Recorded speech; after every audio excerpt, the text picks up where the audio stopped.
আমার সাথে অন্যায় হয়েছে, অবিচার হয়েছে, আমার পরিবারের সাথে হয়েছে, আমার বাবাকে হত্যা করা হয়েছে, আমার মায়ের সাথে অন্যায় করা হয়েছে, তাকে অত্যাচার করা হয়েছে, আমার ভাই মৃত্যুবরণ করেছে এই অত্যাচারের কারণে।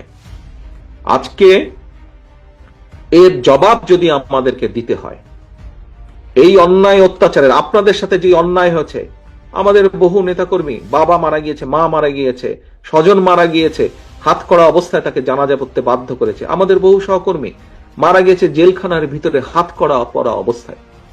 নিশ্চয়ই আপনাদের সেগুলো মনে আছে। এখন আমরা যদি এই সকল অন্যায়ের, অবিচার, অত্যাচারের জবাব দিতে চাই, যদি জবাব দিতে হয়, তাহলে তারা যা করেছে সেভাবে করলে জবাব দেওয়া হবে না, তাহলে তাদের আর আমাদের মধ্যে কোনো পার্থক্য থাকলো না। সে অধম বলে কি আমরাও অধম হব নাকি? আমাদেরকে যদি জবাব দিতে হয়, আমাদের 31 দফা যদি আমরা সফল করতে পারি, তাহলেই জবাব দেওয়া হবে।